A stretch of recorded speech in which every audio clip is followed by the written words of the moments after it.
Before we begin, we want to acknowledge that some stories and discussions in this episode of Radiant Resilience may touch on sensitive and potentially triggering topics. These may include themes of child abuse and foster care abuse, sexual assault, pedophilia, incest, suicide and death, eating disorders, drug and alcohol addiction, domestic violence, physical, emotional abuse, homelessness, extreme poverty, and mental illness. Our goal is to share real life experiences in a respectful and empathetic manner, offering insights into the complexities of the human spirit and the journey towards resilience. However, we understand that some content might be difficult for listeners. We encourage you to prioritize your well being and discretion when deciding to listen. Please remember this podcast is not a substitute for professional advice or support. If you find yourself needing assistance, we urge you to seek help from qualified professionals or trusted support systems. Your mental and emotional health is important to us. Thank you for your courage and for joining us in a space of understanding and compassion.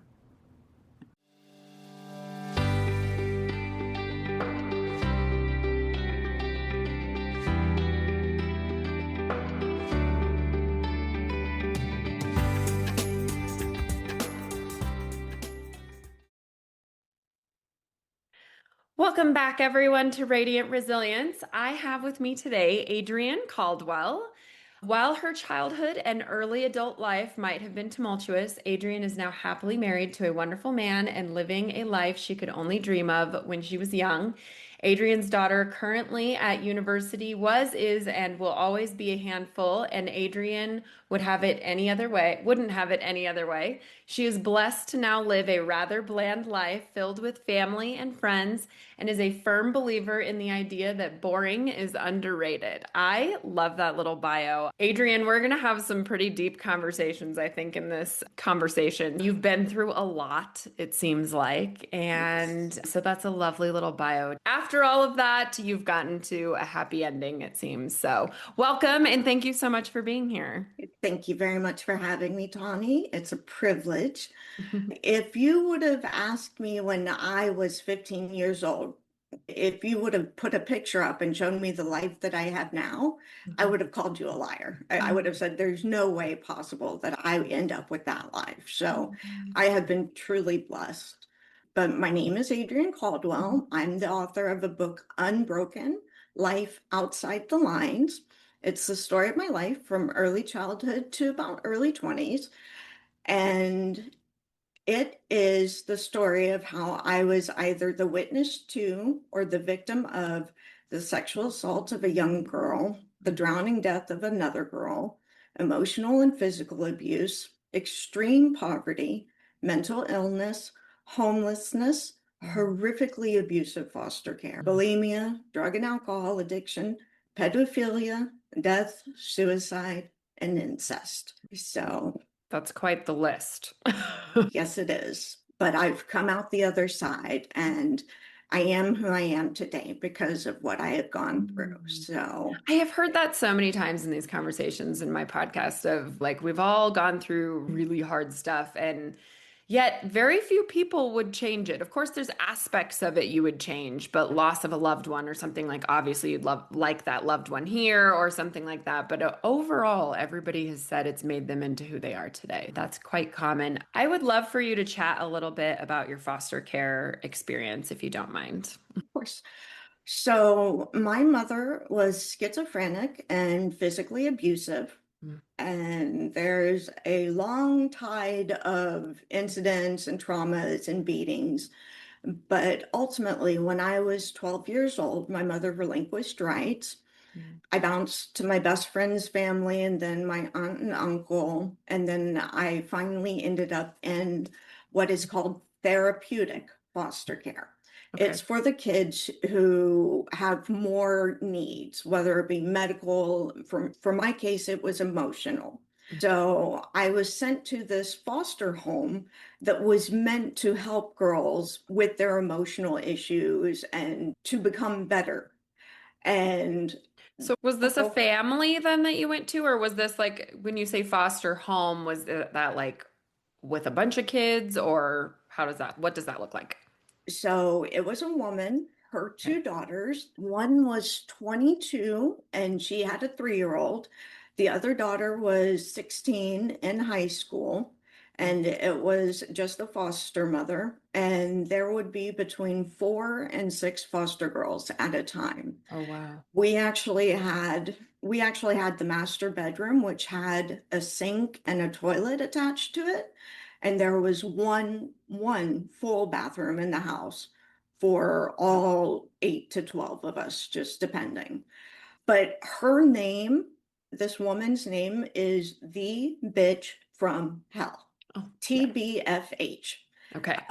That's even how I refuse to name her. I'm not going to give her that power. And throughout my life, throughout that entire trauma list, everything that's happened to me, she is the only woman I have not been able to forgive. And I wish that I could. It would free me. I would feel lighter. I know that. But I don't know how to forgive what she did to us. And the abuse, and I'll get into details in a minute, but my schizophrenic, physically abusive mother, who my last beating was with a dowel rod, you know, the thing you hang your clothes on in the closet.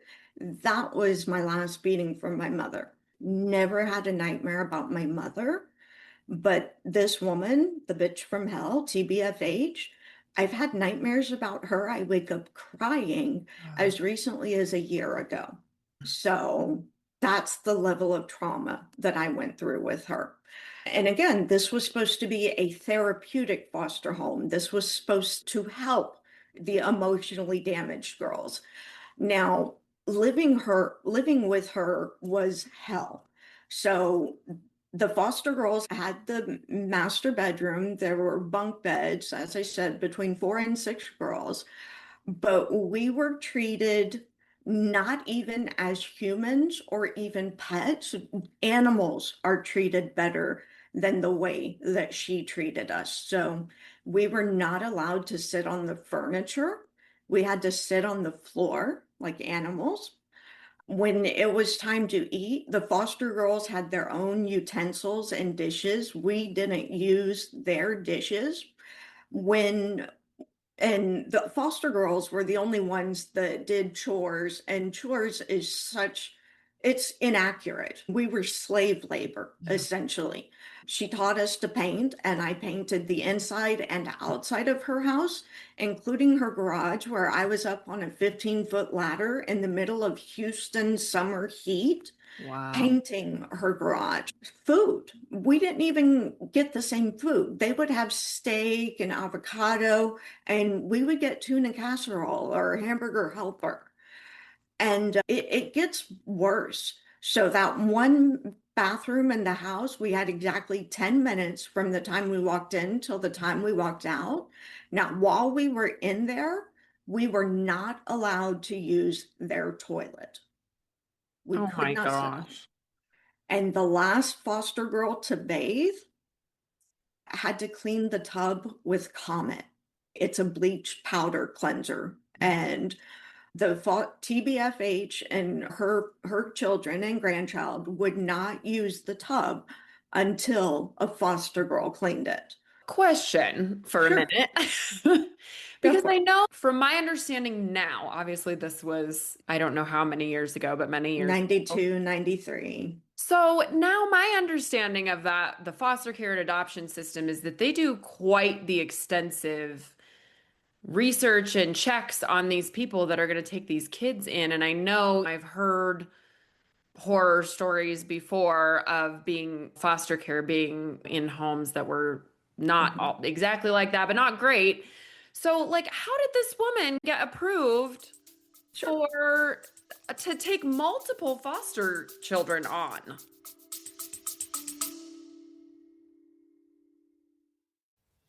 Hi, friend, and welcome to this episode of Radiant Resilience. We are always looking for new guests on the podcast. I want to highlight you if you have a story of resilience that inspires others. Everyone has a story, and I believe that sharing yours can help others feel less alone. Are you ready to share your journey and inspire others? I want to hear from you. Every story has the power to impact lives and foster a supportive community. If you have a tale of overcoming adversity, personal growth, or a unique perspective on life's challenges, I would love to have you as a guest on the podcast. To become a guest, please email us directly at radiantresiliencepodcast@gmail.com or click the link in the show notes to become a guest. Join us in spreading hope, strength, and inspiration one story at a time. Be brave and share your story so others feel less alone. I hope to see you soon.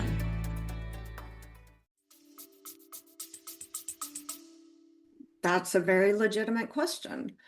There is a very high demand for foster parents, and for many of the foster parents, it is a profession. They do it for Because they get income. paid by the government, Yes, right? Yeah. Yes, it's their sole source of income. All they know how to do is be a foster parent. They have no other professional skills. So they take in as many kids as they possibly can. They go through the evaluation, and the way it worked with my situation was the company that hired her contracts with the state of Texas. So she was not an employee of the state of Texas. She was the employee of an independent company that Okay. had the contract with Texas. So that right there, a level of detachment of oversight. Yeah. So the state could only, and social workers are so overwhelmed and overburdened. They have 30 kids at a time. And basically, it's a supply and demand issue. So unless the foster kids are physically being beaten or sexually assaulted, really, if there's enough space in the home and a person willing to do it, they pretty much get approved, barring any criminal history. Wow. It's not that difficult. And it's horrible to acknowledge that, but that really is the case. And I'll keep going into detail, but I want to explain. People don't understand, well, Adrienne, why didn't you talk to your social worker? Why didn't you ask to be moved? And it goes back to that supply and demand. I didn't have any family willing to take me in. The other choice, the reason I was in therapeutic foster care was because there were no homes available for regular foster care. It was the only way to get me into a home as opposed to a girls' shelter. Okay. And I had already been homeless with my mother the summer after fourth grade. So I knew how living in a shelter, I knew that scene. And I did not want that again. Maybe I would have been better off if I had, Yeah. but it was the devil I knew. Yeah. One time I was trying on swimsuits and I came out and TBFH looked me up and down and said, "Your thighs are fat. I'm surprised you haven't started throwing up to lose weight." Oh, dear God. And that started a 30-plus year battle with bulimia that honestly I struggle with to this day. Mm. So, How old were you at that when she said that? 14 or 15. I was with her for a total of 3 years. And actually, I was very lucky. My aunt and uncle, my aunt would come and pick me up every other weekend. I cleaned her beauty shop. So there was that. And then my brother was adopted into a family. They had originally taken my brother and me in. They had kicked me out. That's when I went to my aunt and uncle, and I wasn't well adjusted. That's how I went to foster care. But I would go spend one weekend a month with my brother and his adopted family. So I was actually fortunate. And she wanted to get rid of us as much as possible. So, like, I don't know if you're familiar, but like YMCA summer programs, where basically they hand you a juice cooler and a cookie and you spend your time in some crappy rundown park. But she just wanted rid of us as much as possible. So she's just doing this for the paycheck. Absolutely. Oh my gosh. Because then if you're not there, then she's not having to spend money on you and she's not having to actually take care of you. Yeah. Oh my gosh. Our allowance was $2.50 a week. and our essentials, toothbrush, toothpaste, deodorant. I remember one time I went to ask her for toothpaste. She made me go get my tube of toothpaste and show her. And she was like, oh no, there's still more in there. You can get it out. So she wanted to spend as little on us as possible. And when we had to go into her office, where mentor youth services, they're actually still in business. They don't do foster care in Texas anymore, Okay. but they still exist. She would stop at McDonald's in the morning, and if we wanted a McMuffin, we had to pay for it ourselves. And the same thing at lunch. We would go to some hamburger place, and if we wanted to eat lunch, we had to pay for it. And remember, we're getting $2.50 a week. Yeah. So, And we're not talking, this isn't like the 60s. You said this was the 90s. yeah, Things were cheap, but they were still not yeah, that cheap. Come no. on. The lady next door, her name was Helen. She had worked for the Texas prison system for over 30 years. And I have her quoted in a police report where she says, that woman treats prisoners are treated better than how that woman treats those girls. And this was a woman who knew, literally knew how prisoners were treated. Yeah. My issues, what my service plan, my issues were depression, anxiety, and obsessive compulsive. For me, education and school and reading was my way out. It was my escape mechanism. Yeah, and I believe that most people are good. I don't think that people intentionally go out with the desire to hurt people and to do wrong. I think people make decisions, the best decisions they can with the information they have at the time. Like I try to be very positive, and I always assume that people come into an interaction with positive intent. Yeah. And I just, like I said, I can't bring myself to forgive her. One time I cleaned her bathtub, her bathroom with a toothbrush. So we were not human. We were subhuman. Did We her even, daughters ever talk to you? no, no, absolutely not. And they were just okay watching. You said the one was like 22 and had her own kid, but I don't know, you think that would be old enough to watch your mom be doing these things and be able to step in and be like, this is wrong. This is not They were okay. part of it. They Ugh. were part of it. So the younger daughter just ignored us completely, just pretended we weren't there. The older one was part of the abuse. She would watch when TBFH wasn't around. Mm. And yeah, we even had an alarm on our door. It would get turned on at night. So if we left our room to like get a glass of water or anything, an alarm would sound. So I was so desperate to get out of her home that I was taking German in high school, 10th grade. And the teacher handed out applications for a foreign exchange, a 1 year foreign exchange, and it was paid for by Congress and the German Bundestag, the German Congress. Okay. So that's actually how I got out of her home. I was the recipient of a congressional scholarship. Oh, wow. That's amazing. I'm glad that you got that and had that opportunity. Now, were you ever friends with the other foster girls? Initially, there was one girl who was older than me, and she knew the ropes, and she took me under her wing and told me how to operate.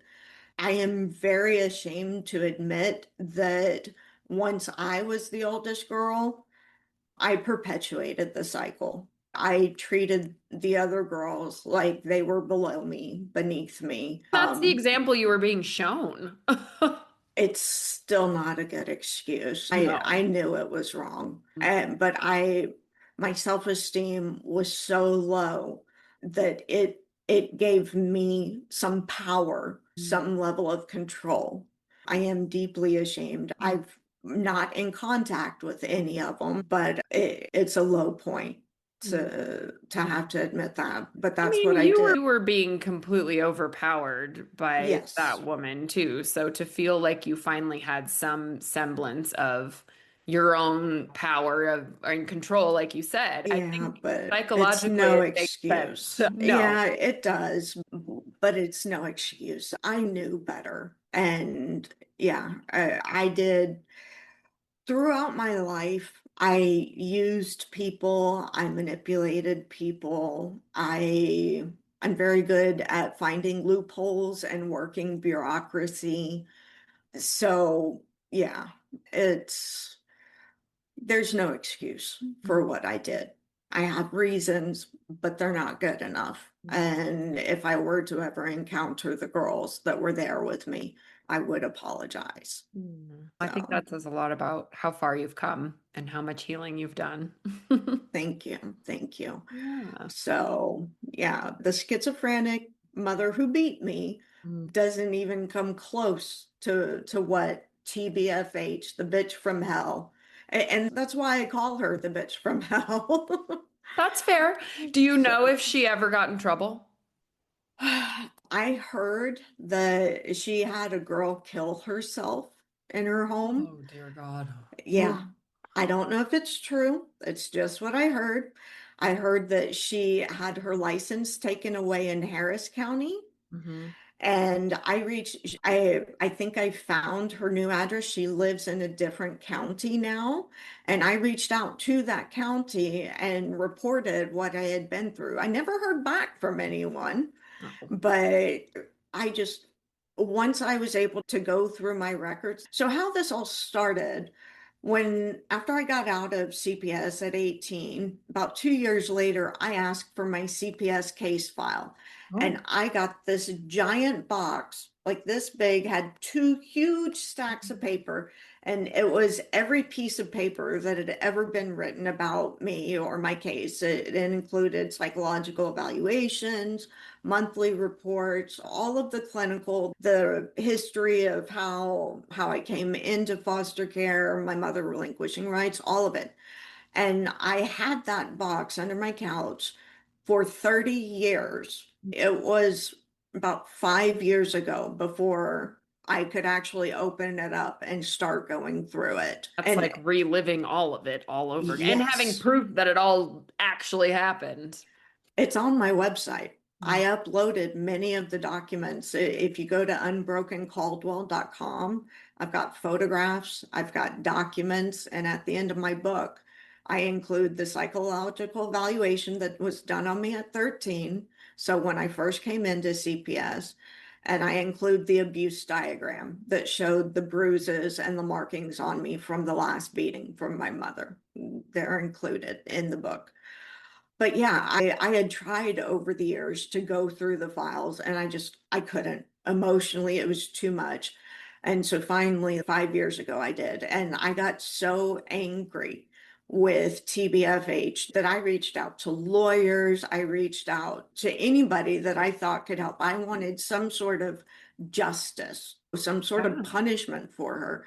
And there was nothing I could do. And that's when I started writing. Mm. And over my life, historically, I've been very private.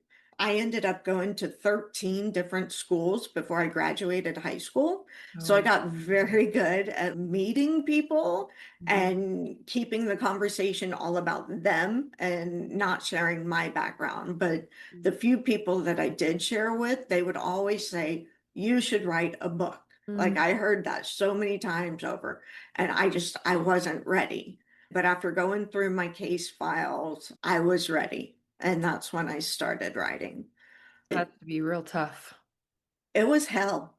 Mhm. Writing this book was hell because my coping mechanism has always been to put each trauma in a metaphorical box and put the box on a metaphorical shelf and close the door, and it's in the past, and just we don't go there. We don't think about that. And writing this book has meant that I've had to take out each box Mhm. and open the trauma up and look at it and go through it again. Your body really, there's scientific surveys and whatnot that say your body can't really tell the difference between going through the trauma and reliving the trauma. Like your body can't really distinguish. And that's sure as hell accurate for Yeah. me writing this book. Imagine. But it is my deepest, most sincere hope that, as I mentioned before we started a recording, if I can impact one person's life in a truly meaningful, change their life type of encounter, I will consider it worth it, worth all the trauma, worth all the pain. Yeah. If I can just help one person who's struggling or who has struggled, that's my barometer for success. So, Can you talk to me? You mentioned living in a homeless shelter. Would you speak on that for a little while? sure. My schizophrenic, abusive mother, she could not afford to live on her own. She just didn't have any professional skills. And she tried a couple times. We had an apartment, I think it was second grade, and she worked at Luby's, a cafeteria style diner, but she never made enough money that she could really support us. We had no furniture, not even a mattress on the floor in that apartment. And ultimately, we ended up, I have two sets of aunts and uncles, and we had rotated between them off and on over life. And you said it Eh, was you and your brother. Did you have other mm, siblings? No, Okay. but my brother didn't come along until I was 9 years old. Okay. And my grandmother was actually my guardian and she protected me, but she passed when I was 7.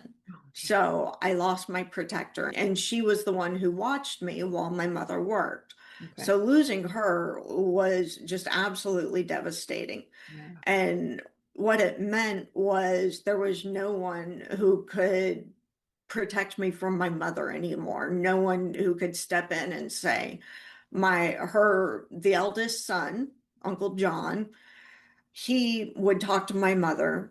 So what would happen is my mother would beat me, and then one of my aunts would see it, and then they would report it back to Uncle John, and Uncle John would have a talk with my mother saying, "You can't beat your kids with dog leashes. Don't do that." Oh, goodness. Yeah. And my mother would stop for a couple months, and then it would start up again. And I knew there was something wrong with my mother, and I was very angry that I didn't have a normal life. So I would push my mother. To the rest of the world, I was a golden angel, model child, never in trouble in school, just perfect. But to my mother, I was cruel. I was actually cruel to her. So while there's never an excuse to beat your child, I understand she would let things go and it would just build and build and she would erupt and that would be a beating. Now, after Uncle John talked to her, it would abate for a while, but it was just a recurring cycle. And my mother got to the point where she wanted to be able to be independent. She didn't want to have any more interference from her siblings. So she went down to the social services office and asked what it would take to get a government apartment. And they said, "You're living with family right now, so you're not as high of a priority as someone who's in a homeless shelter." Exactly. You see where this is going. So fourth grade ended, and my mother made the decision, and the three of us went to live in the Salvation Army homeless shelter in downtown Houston. Now, the shelter, my mother was a paranoid schizophrenic, so we didn't make friends, we didn't associate with anybody else. We had breakfast in the cafeteria, and then what the shelter did was every day from 10 a.m. to 3 p.m., they would kick everyone out of the shelter. So we're talking mothers with children, young children. My brother was 3, and we were in downtown Houston, like skyscrapers downtown Houston. And we would just walk around for 5 hours with nowhere to go, no place for cover. The bus benches, Houston, it's easily 100, 102, Yeah. 105 in the summer. And you could see the heat waves just emanating from the concrete and the streets. And we would just wander around aimlessly. I remember one time a guy stopped and gave us a pizza.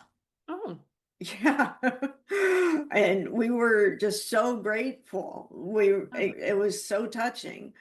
But yeah, I would hold my brother's hands and we would just wander aimlessly around downtown Houston. And 3 o'clock would come and we would go back to the shelter. We would nap. My mother and brother would nap. We put the two twin beds together. For almost all of my life at that point, I had always shared a bed. It was my mother, grandmother, and me originally. And then it was my mother, brother, and me. So that's how we felt comfortable. So we pushed the beds together. They would nap.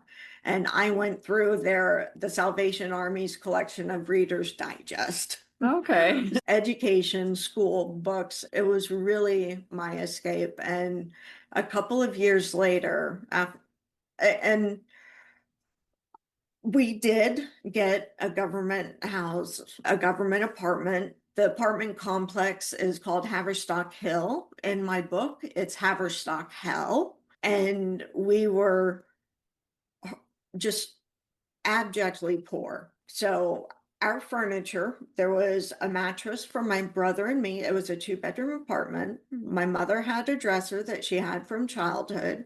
We had an egg crate, and on top of the egg crate was a 12-inch black and white TV. And we had some dishes and utensils, and that was the extent of our furniture. And we were so poor. Food stamps don't cover paper items. Toilet paper, we had to use washcloths because we couldn't afford toilet paper. We couldn't afford toothpaste, so we used baking soda. We couldn't afford things like shampoo and conditioner, so we used basically dish soap for everything, including our laundry, which we did our laundry in the bathtub because my mother, we couldn't afford the laundromat. Wow. And it was an all black neighborhood. We were literally, this was fifth grade for me, we were the only white people in the complex. And that was fifth grade. Sixth grade, there was another mother and daughter that moved in. The daughter was a little bit older than me, and my mother wasn't really fond of her. She was a little emo, little goth, and Metallica. So my mother would let me go visit her.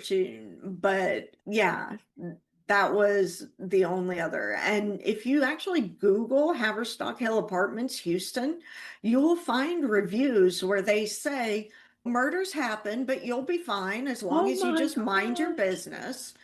One evening, I would read books at the window because there was a lamp post right outside our building. And I saw a man face down, and there was a knife sticking out of his Oh my back. gosh. And the helicopter emergency rescue, like they landed, took him. Wow. So yeah. And my mother was very cautious. She said, so elementary school was right next door, and I could just walk there and back. Middle school, the bus stop was at the front of the complex. It was the convenience store. And my mother said, keep your mouth shut, don't talk to anybody, just walk there, mind your own business. And that's what I did. And one time there was this guy, this was sixth or seventh grader, black kid. He came up to me and he started giving me grief. He started picking on me. And this giant, like 6 foot tall, big black eighth grader came over and he said, you leave her alone. Oh. She's off limits. And it was because of him that I never had any problems. And I don't know if he had a crush on me or if he was just being a good person, but like I'm grateful to him to this Yeah. day because he protected me. And I wonder if it's because I made Haverstock Hill look good, got the good grades, I represented well, Yeah. represent Yeah. your community. So, was your mother ever medicated for her schizophrenia? While I was with her, no. Okay. But a decade after she gave up her parental rights, I actually found her. And this is a crazy story. It was like 1997, 1998, the beginning of really the internet being accessible. And I did a white pages search and I found an old phone number for my mother. And I called, and it was a homeless shelter in El Paso. And I gave them my name and my phone number. And I said, if she ever comes back, please contact me. And so a year goes by, and I just imagine that there's this post-it note on some lady's desk at this homeless shelter. A year goes by, my mother comes back to the shelter. They call me. They call me. And my mother gets set up with a government apartment there. It was nothing like Haverstock Hill. She Okay. had furniture. I got to go visit her. Oh. And she had furniture, and on her dining room table was the 7-day pill case. She had a social worker who made sure that she saw the psychiatrist and had her medication. She didn't work, she wasn't able to work, but she was medicated. She watched her Judge Judy and her forensic science shows. She loved those. Smoked 2 packs of Marlboro Reds a day, but she was happy and she was doing well. And I got to see that. And I didn't need a mother figure at that point. My Aunt Rose filled that role for me. I like to say that God didn't give me a mother and a father. He gave me two mothers, but I got to see her and she was doing well, just really well. And I was the only person that got to see her. She passed away less than a year later. Oh. But to have that, I stayed for 3 or 4 days. I remember we got drunk together. We drank Bud Light, and I told her how my brother was doing, the family that adopted him, even though they kicked me out, the woman, the mother, she when they got him, he was 4 years old and he had a vocabulary of 10 words. He was severely delayed, not intelligent. I believe he has Asperger's. So, like, he can name any make, model, and vehicle, vehicles, airplanes, anything like that. And I'll be forever grateful because she got him the therapy and the counseling and everything that he needed. And he's now married, he has a daughter. So I'm grateful to her for that. I didn't, kicking me out, I didn't really love that. Yeah, because that's what sent you to the foster care home, right? Well, I bounced to Aunt Rose and Uncle John. I wasn't in a position and I left and went into foster care. But, and unfortunately, none of her siblings got to see my mother. And I reassured them that she really was doing well. And I had that peace. I had that closure. I didn't need or want an ongoing relationship. Like, she would write me letters and I would write back, and I actually owed her a letter when I found out that she passed. There's that little guilt. I didn't write her back. I should have written her back sooner. But no, it's just the way things worked out just were amazing. Leaving foster care to do a 1 year foreign exchange in Germany, reconnecting with my mother. What are the odds that you call a homeless shelter and they keep your name and number Yeah. and notify me when she comes back, Yeah. to the shelter? I feel very blessed that I got to see those things. Yeah. And my year in Germany, I blossomed. I was with a wonderful host family and they treated me like an adult. In Germany at 16, you are an adult. And my host family was wonderful. My book is translated into German, and I Oh, did it primarily for my host mom and my friend down the road. So I'm not quite sure how to market Amazon Germany, but I'll figure it out. I've figured most of this absolutely. stuff out. That's so cool. Do you still talk to them? Actually, I talked to my host mom this past week. I Amazing. send her flowers on Christmas. Oh. So, and before living with the host family, there were 300 Americans that got the scholarship out of thousands of Mm. applicants. And they broke us up into different groups, and we went to stay in a youth hostel. Like they rented the entire hostel out. It was only us 30 Americans, and we did a 1 month foreign language camp. Okay. And my roommate actually called me yesterday. I haven't talked to her in Oh, over 30 years. And wow. she reached out. So yeah, it's like my past is coming. Yeah, I'm reconnecting with my past and it's really cool. Yeah. It's Are really you still cool. very fluent in German? Oh God, I was going to no. say a lot of Germans know English. Like, in fact, my husband and I joke because we travel a lot and we've met a lot of Germans while traveling. And we joke that like Germans have better English than we do. So, That might be true. So I can understand the mhm. majority of it. Now, at the I have two proud moments. So in Germany, near the end of my year, the math teacher, I went to gymnasium. It's like a higher level high school. It's intended for students who are going on to university. Like they have different tiers of high school. The teacher in front of the classroom, she was reaming them. She was like, the foreign exchange student got the highest grade on the math test. Guys, come on, the foreign exchange student. But I never spoke in public. I was too self-conscious to speak in public. But at the end of class, I went up to her and started talking to her, and she's like, "Oh my God, you speak German." I was like, "Yes." I never spoke like in class. I would never speak up. And then my like proudest, most accomplished moment, we were at the airport leaving Germany. And I was talking to this immigration control guy, and we were just having a conversation, just chit-chatting, blah, blah, blah. And it came time for me to give him my passport. And when I did, he looked at me and he's, "You're American?" I would have sworn that you were German.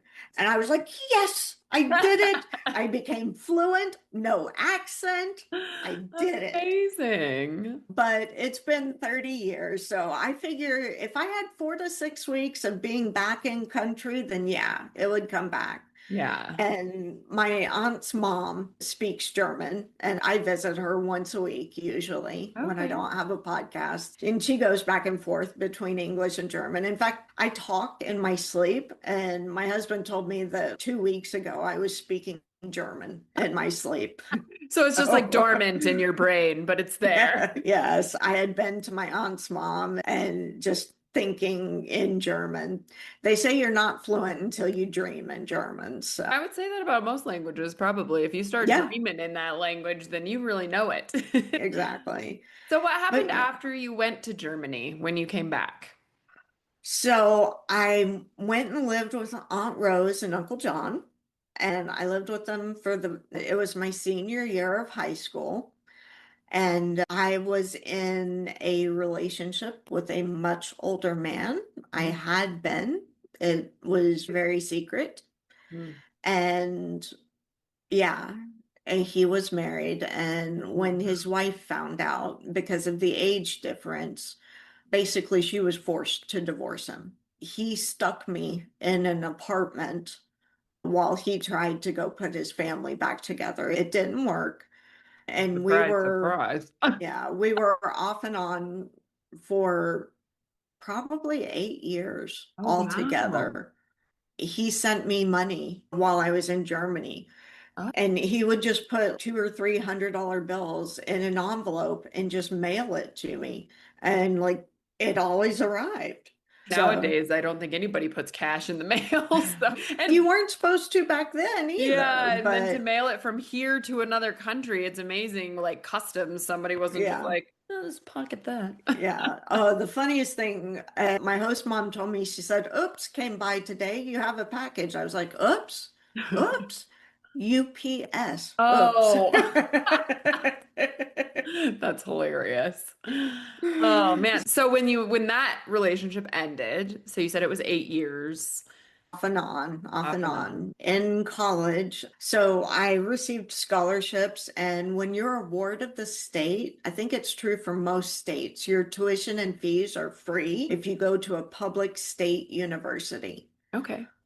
But I was taking 18 to 21 hours a semester, Ooh. including honors courses. Okay. I actually graduated in 3.5 years. I have to say the half because I had one long distance course that I didn't complete by my Mm. summer deadline. But yeah, I was actually a stripper. Um, Okay. and the man that I was with off and on, he gave me money so that I wouldn't strip. So Okay. even when we weren't together, Okay. so he made sure. So then what did you do after that situation ended? Spiraled Mm. hard. My drinking was, so I graduated college. I moved back to Houston. I had an international business degree. I walked the stage in August of '01, and then 9/11 happened, and my international business degree was useless. Oh man. And my drinking was out of control. Mm. And I basically used men to support myself. Oh wow. I have the saying, I tried on men the way other women try on clothes. Oh wow. So I'm not proud of this, but I had no way to support myself independently. And it wasn't until the birth of my daughter that I got my shit together. So Amazing how that really shakes a lot of people out of whatever they're doing prior to that. she was born August 7th, and I was completely overwhelmed. Her dad was actually on vacation in the US. He was from England, and we met while he had just graduated college, sold his house. He was on an American tour, and we met. And just to be clear, we got married for a green card. It was Okay. not because I was not knocked up. It Mm. was for a green card so he could stay. And I figured, yeah, I'll marry him. And if it doesn't work out, we can just get a divorce. We got married and got a wedding present. We conceived the Mm. weekend we got married. Oh, okay. Yeah, I'm not sure where I was heading with that, but yeah. You had your daughter, you said that she made you have to relook at things and change a bunch of things. She was born August 7th, and his parents came over to help. And I was so overwhelmed. I told him, I said, just take her, take your parents, go raise her. I can't do it. And so August 7th, she was born. And November 8th, I woke up on the bath mat in the bathroom because I was hungover. I was drunk the night before. And that was the day that I decided that I was going to raise my daughter. I was going to do whatever it took. And that meant stopping drinking completely. And yeah, I pursued education. Eventually, I was a banker, and then I became a certified financial planner. I worked with an amazing company, and I became independent Mm. and a role model for my daughter. And I told her, I said, I don't care what you want to do, as long as you can live the life that you want to live to your standard without going into debt. Mm. So she wants to be a school teacher. And I explained to her, I was like, okay, that means you're going to drive a Ford or a Chevy, not a BMW or a Mercedes. Yeah. I was very much I was a senior financial advisor until actually, and this will be in book two, if there's a Oh, there's book book two, two. Yay. maybe. But I got sick. I have rheumatoid arthritis. Oh. So at 35, I had to leave the workforce. And it was a huge blow because I went from depending Yeah. on men and using them and manipulating and to, I say, I was not a good person the first half of my life. And Mm. I've spent the second half of my life trying to make up for it. Oh. So, yeah. So is the book out now? You can pre-order it. Okay. Yeah, it's on Amazon, Barnes and Noble, all of those. And right now I've got the release date set at December 1, but I'm actually going to change it to October 7th. Oh. The print book won't be out, but the ebook and the audiobook will be out October 7th. That's what I've decided. And that coincides with Mental Health Awareness Week. Oh, I love that. So September is Suicide Prevention Month. And I'm trying on my socials to broadcast that. But yeah, no, the book's available for pre-order. And if you go to my website, unbrokencaldwell.com, you can actually read the prologue in chapter 1. Okay. You sign up, and I swear I won't spam you. I'll just send you an email saying, hey, the book's live. And there are links on the email with the prologue in chapter 1. There are links to go ahead and pre-order as well. Okay. And I will link your website and everything in the show notes as well. So if anybody needs easy access to it, check out the show notes. And what is the full title of the book? It's Unbroken, Life Outside the Lines. Ooh, like coloring outside the lines, life outside the lines. Did you do the audiobook? Yes. How was that? I spent 5 hours in a recording studio last Sunday, and I have 2 more sessions, maybe 3. But yeah, no, it's actually going well. Good. But yeah, I'm narrating it myself. I broke my husband's iPad. Oh no. Yeah, it dropped. I was like, crap. But yeah, no, I don't think anything. I better not say that. That'll just jinx me. No way. I was gonna say nothing can be harder than writing the book, but I'm not saying you never know. Life is still happening. Yes. And we just, unfortunately, I think our healing and growing just never ends, right? Like life is still going to throw things at us at some point. So one of my key phrases is never say it can't get any worse. It can, and it sounds like a negative statement. Don't say it can't get worse, but it's really a very positive statement, because what you're saying is you're saying your situation right now is not as bad as it could be. That's true. And yeah, I like that. I abide by that. I made the mistake of saying it couldn't get worse, and it would always get worse. So I do not. I do not. My friend, you have been through so much. And of course, if anybody wants to know more, there will be plenty more in the book.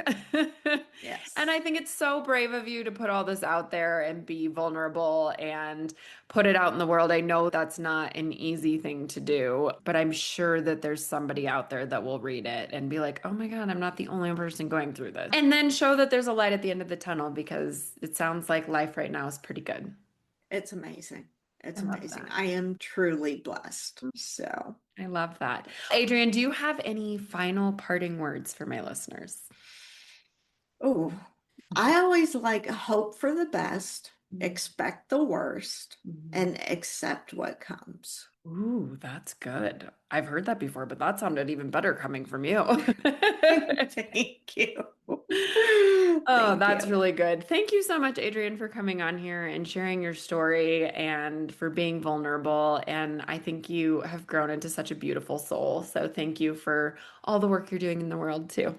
Thank you so much, Tawny. It's been truly a privilege to be on your show with you. So thank you. Yes. And thank you, everybody, for listening. We'll see you on the next episode. Thank you so much for tuning into today's episode. If you enjoyed our conversation and found value in the stories shared, please consider following us on your preferred podcast platform. Your ratings and reviews make a huge difference. They help us reach more listeners and continue bringing you engaging, insightful content. We appreciate your support and would love to hear your thoughts and feedback. Until next time, keep listening, growing, and sharing.